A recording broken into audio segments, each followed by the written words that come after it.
Lorsqu'on achète un appareil électroménager, une voiture ou quelque chose d'autre, on dispose d'une garantie. Et cette garantie est assurée par le vendeur. Mais lorsqu'on fait un enfant, la garantie est assurée par les parents. C'est la garantie d'une réussite ou d'un échec. Au travers de cette vidéo, nous allons voir un petit peu comment procéder avec nos enfants de manière à éviter éventuellement les échecs. En période de difficulté, nous avons tendance à demander à Dieu de mettre à nos côtés des personnes capables de faire des merveilles. Mais nous ne voyons même pas que ces personnes-là sont nos enfants et que nous avons à charge d'en faire des hommes forts. Nous avons en effet à charge de faire de nos enfants des êtres capables de servir le Seigneur. Les commandements de Dieu sont-ils, s'ils sont gravés en nous, se transmettront à nos enfants de par nos attitudes envers eux, mais si en dehors de nos églises nos habitudes restent celles du monde, nos enfants ignoreront les vérités bibliques. Nous avons tous la charge d'être prédicateurs, mais l'embryon de notre Église commence par nos enfants.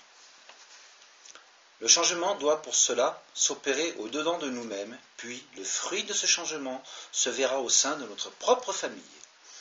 Il ne s'agit pas d'être parfait, car nul ne l'est, mais restons avant tout honnêtes avec nous-mêmes. Soyons déterminés à enseigner les valeurs acquises, et ce n'est que dans l'unité vraie de la famille que les valeurs de Dieu prendront un sens concret. Enseigner son enfant peut se faire à la maison, en faisant des achats, ou bien même sur le chemin de l'école. L'enfant est le futur de l'Église. Il ne sera que ce que le parent en aura fait, tout comme Dieu qui est agissant en nous. Nos enfants doivent apprendre à défendre ce qu'ils considèrent comme étant juste. Et oui, ils se sentiront attirés par les choses qui suscitent nos pôles d'intérêt, à nous leurs parents, par le simple désir de se rapprocher de nous. Ce phénomène se voit dans les cours de récréation des écoles, où certains imiteront les autres afin d'être acceptés dans les groupes et d'y trouver une place. Le roi Salomon, se souvenant de ses erreurs d'adolescent, mettait son propre fils en garde en l'invitant à ne pas suivre les mauvaises influences. Proverbes, chapitre 1, versets 10 à 15.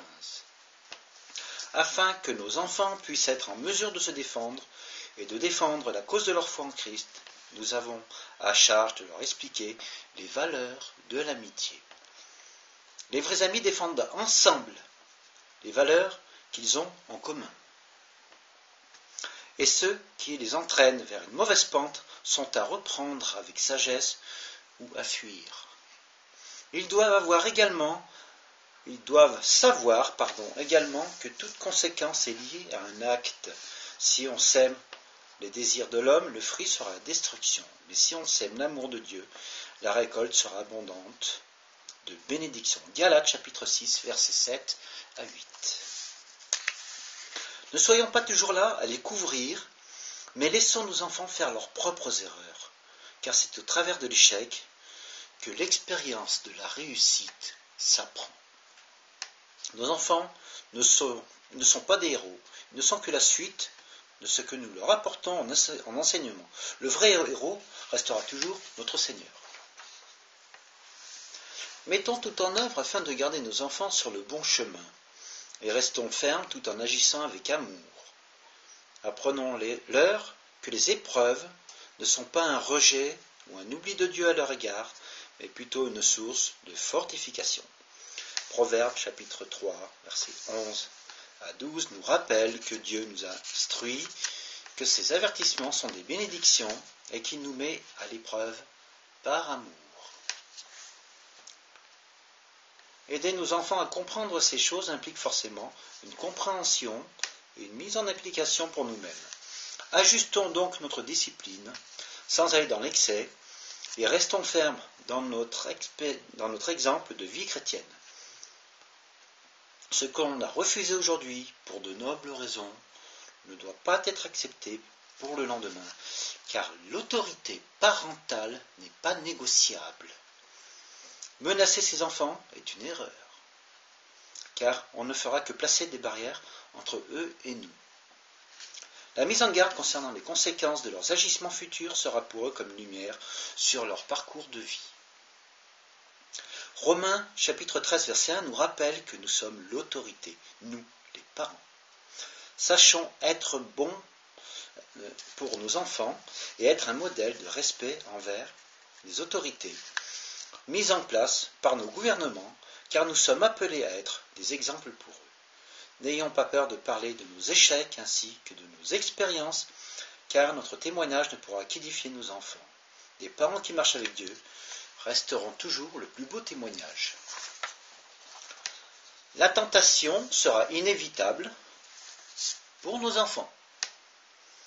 Et notre rôle en tant que parents sera de leur apprendre comment y résister. Ne les effrayons pas pour autant, mais apprenons-leur à gérer leurs désirs. Jacques chapitre 1, verset 14. La télévision, Internet, puis la sexualité seront pour eux les 3 plus grands prédateurs qui leur ouvriront des portes sur des choses qui apparaîtront comme étant tout à fait normales, mais qui ruineront leur faculté à faire des bons choix.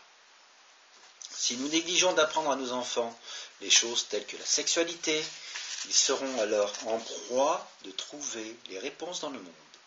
Le monde semble apporter douceur, compétence, mais au travers de ce masque se cache l'amertume. Proverbe, chapitre 5, versets 1 à 11. C'est donc là notre rôle. Il y aura également d'autres dangers, tels que l'alcool, la drogue et l'argent, qui les entraîneront inévitablement vers de mauvaises dépendances. Proverbe, chapitre 23, versets 32 et 33. Le monde et ses tentations ne feront qu'entraîner nos enfants vers la destruction de leur âme. Des parents chrétiens qui s'adonnent aux vices du monde ne pourront apporter qu'un mauvais témoignage. Restons donc confiants dans les promesses que Dieu a faites de nous soutenir dans la tentation, et nous serons alors nous-mêmes en mesure de pouvoir soutenir nos propres enfants. La meilleure école de la vie restera toujours la famille. Nous pourrons alors apprendre à nos enfants comment gérer, par exemple, l'argent. S'ils savent honorer les biens qu'ils possèdent, Dieu saura remplir leur vie. Proverbe, chapitre 3, versets 9 et 10. Donnons à nos enfants les bases de la gestion financière. Et ce n'est qu'une fois ces bases acquises qu'ils seront en mesure de mieux gérer leurs dépenses. Ainsi, le risque de voir apparaître un fils prodigue seront diminués. Luc, chapitre 15, versets 11 et 12. N'hésitons pas à remettre au goût du jour l'histoire du fils prodigue, car plus on oubliera et plus on fera moins attention. Apprendre à nos enfants la difficulté par le travail à acquérir un bien financier leur donnera des repères dans le cadre de la gestion de leurs finances. La Bible nous parle de l'argent et son enseignement restera toujours d'actualité. À chaque effet, il y a une cause et l'argent n'y échappe pas. Si nos enfants sont bien orientés dès leurs premières années, leurs vieux jours seront heureux. Proverbe, chapitre 22, verset 6. Mais s'ils négligent leurs privilèges, ils en supporteront le joug. Proverbe, chapitre 22, verset 7. Il existe 2 portes dans la vie. En 1, la porte de la négligence. Cette porte est large et facile à prendre, mais elle ne mène nulle part. En 2, la porte de la sagesse. Cette porte étroite a pour poignée la réflexion. Nos enfants nous suivront quelle que soit la porte qu'on aura choisi d'ouvrir, car à leurs yeux, nous resterons toujours pour eux le meilleur exemple. Le sens du devoir, le travail, est une des valeurs qu'on doit inculquer à nos enfants. Les dispenser d'un travail pénible ne les aidera pas, mais l'accompagnement en conseil dans la tâche à accomplir sera pour eux une aide bien précieuse. Un enfant qui accomplit et réussit un dur travail grandira en maturité. Celui qui s'active à la tâche aura du mérite. Quant à celui qui dort, sa récompense sera le mépris. Proverbe, chapitre 10, versets 4 et 5. Un enfant qui travaille est un enfant qui s'enrichit en connaissance. Et la connaissance produit le succès ainsi que la réussite. Un travail accompli honnêtement sera une récompense et encouragera à une plus grande maturité spirituelle. Le travail est plus important que l'argent, car c'est une fusion entre l'homme et la recherche. Dans l'argent, il n'y a que le placement ou la dépense, tandis que le travail apporte toujours de nouvelles perspectives. L'enfant qui n'apprendra pas par ses proches ira voir ailleurs et se perdra. Un enfant pourra sembler être en surcharge scolaire et être incapable d'accomplir un travail. N'ayons pas peur de leur confier des tâches extrascolaires, car c'est ainsi que l'enfant pourra se renouveler. Il est bon, dès sa jeunesse, d'être discipliné. Lamentation de Jérémie, chapitre 3, verset 27. Ce que nous apportons à nos enfants sera pour eux un bon patrimoine. C'est ainsi qu'on pourra en faire des hommes et leur apporter les meilleures garanties de la vie.